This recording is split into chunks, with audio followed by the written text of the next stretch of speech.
आज हम लोग को सबसे पहले पढ़ना है कि संधि किसे कहते हैं। यह वीडियो एक ट्रिकिंग वीडियो, यह मतलब यह वीडियो एक ऐसा वीडियो जो ट्रिक के माध्यम से संधि को पढ़ेंगे। देखते नंबर एक कि संधि किसे कहते हैं।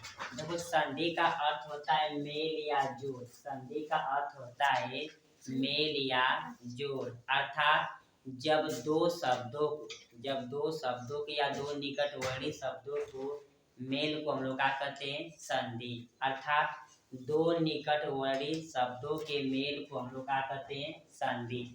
और या दो निकटवर्ती अक्षरों या शब्दों के मेल को क्या कहते हैं, संधि। संधि जो होती है मुख्यतः तीन प्रकार की होती है। संधि मुख्यतः जो होती है तीन प्रकार की होती है।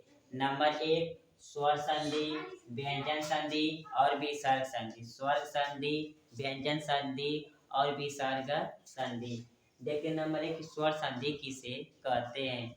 स्वर संधि वह संधि होता है जहाँ पर स्वरों का मेल होता है। जहाँ पर स्वरों के मेल से जो विकार या परिवर्तन होता है तो इसे स्वर संधि कहते हैं। अर्थात जहाँ पर स्वरों का मेल होगा उसे क्या कहते हैं, स्वर संधि।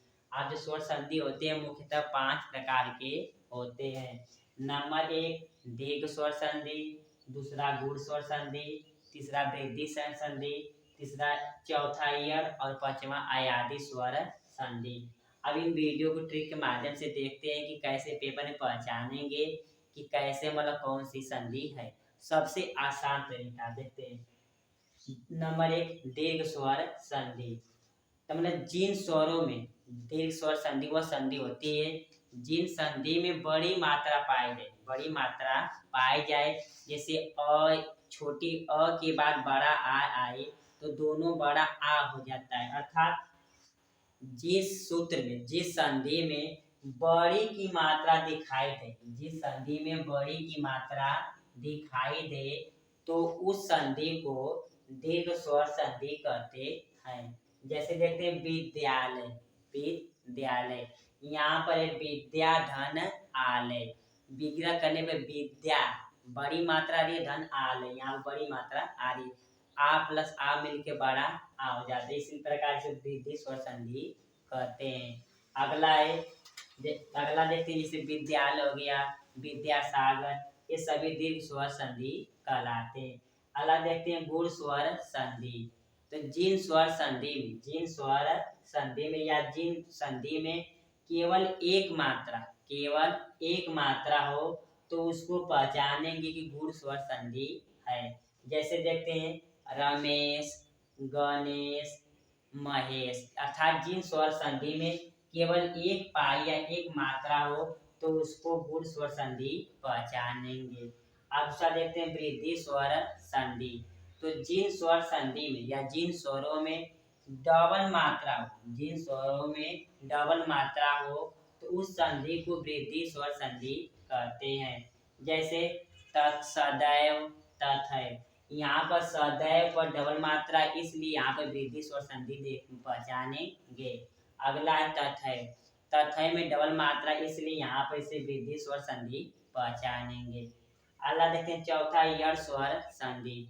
तो जिन संधि में आधा अक्षर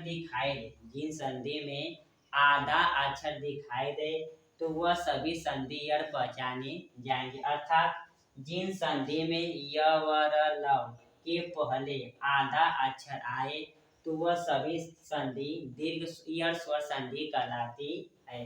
जैसे स्वागतम, वह के पहले आधा अक्षर है इसलिए स्वर संधि होगा। प्रत्येक, इसलिए ईयर स्वर संधि होगा क्योंकि सभी में आधा अक्षर है इसलिए ईयर स्वर संधि होगा। आगे देखते हैं अयादी स्वर संधि। तो जिन स्वर संधि में अयादी स्वर संधि वह संधि होता है जिन स्वर संधि में केवल 3 अक्षर हो तो इन स्वरों को अयादी दीर्घ स्वर संधि कहते हैं। जैसे नयन, पवन, गायक। क्योंकि इन संधियों में केवल 3 मात्रा है इसलिए इन्हें हम लोग दीर्घ स्वर अयादी स्वर संधि कहते हैं। अर्थात देखते हैं कि जैसे नयन है 3 अक्षर का है, पवन भी है 3 अक्षर का, गायक भी होगा 3 अक्षर का, और नायक जो ये भी 3 अक्षर का है। ये वीडियो बहुत हेल्प है कक्षा 10 और 12 के लिए ट्रिकिंग वीडियो तथा कॉम्पिटिटिव एग्जाम के लिए लाभदायक है। देखते हैं पूछता पेपर में कि नंबर 1 दीर्घ स्वर संधि के लिए बड़ी मात्रा, और जिस गुण स्वर संधि में केवल एक मात्रा, दीर्घ स्वर वृद्धि स्वर संधि में डबल मात्रा, और यह स्वर संधि में आधा अक्षर, और अयाधी स्वर संधि में 3 अक्षर।